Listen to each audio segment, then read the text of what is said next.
Télévision, smartphone, jeux vidéo, tablettes, internet, les écrans et le virtuel font à présent partie intégrante de notre vie. Et en général, les enfants les aiment beaucoup.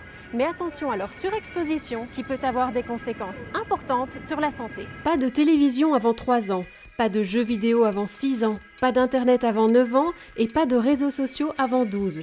Ce sont les recommandations proposées par la campagne YAPACA de la Fédération Wallonie-Bruxelles pour aider les parents face à l'exposition des enfants aux écrans. L'addiction aux écrans me touche très fort parce que j'en ai été victime à différentes étapes de ma vie, adolescent, jeune adulte. Et maintenant, elle me touche plus particulièrement parce que je suis le papa de 2 enfants, un ado de 12 ans et une petite fille de 8 ans. Je constate très fort l'emprise des écrans sur mes enfants et je la constate plus particulièrement parce qu'elle est extrêmement différente selon que ce soit envers Nicolas ou envers Manon. Nicolas va être beaucoup plus attiré par les jeux vidéo et englobé dans le monde dans lequel il joue, et Manon, elle, va attendre les moments permis pour pouvoir regarder ses dessins animés, ses séries, et ce sont des moments qui sont devenus des moments clés dans sa vie. Donc voilà les gars, on se retrouve en top 12. En quelques décennies, les écrans ont pris une place considérable dans la vie de nos jeunes. Chez le tout petit, le problème est avant tout celui de la surexposition. Chez l'enfant plus âgé et chez l'ado, le problème est tout autant celui du contenu que celui de la quantité. Ces dernières décennies ont évolué déjà par notre vie sociale, familiale. Déjà dans un ménage, on peut compter 6 appareils connectés, sachant que les 7-10 ans, les jeunes de 7-10 ans ont 3 heures de TV minimum par jour. Et d'après la Fédération Wallonie-Bruxelles, 3 ados sur 4 ont un smartphone et surfent quotidiennement et massivement. D'ailleurs, c'est l'activité principale après le sommeil.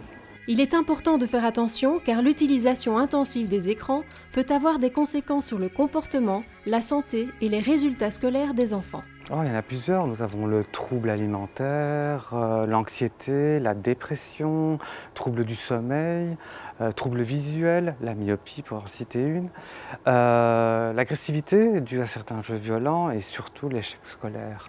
Il faut dire aussi que les concepteurs de jeux vidéo ne manquent pas d'imagination pour attiser l'envie de jouer. Ils sont forts, très très forts, dans la mesure où il y a plusieurs moyens. Ils agissent sur plusieurs axes.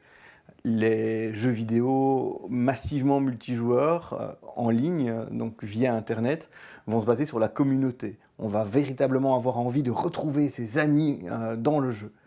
D'autres jeux qui se jouent sur tablette, sur smartphone, vont eux jouer sur la récompense que l'on va recevoir chaque jour si on se connecte. Donc si je ne me connecte pas mardi, je n'aurai pas la récompense de mardi. Si je ne me connecte pas jeudi, je n'aurai pas ce qui me sera offert jeudi. Et c'est exactement la même chose pour la télévision, les séries, les films. Mais finalement, ces écrans n'auraient-ils que des effets négatifs ? Pas du tout.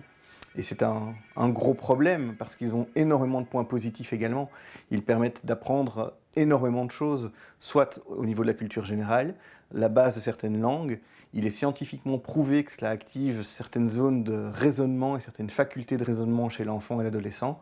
Donc on ne peut pas en faire une guerre totale non plus, et puis ce serait agir en contre-courant de la société actuelle.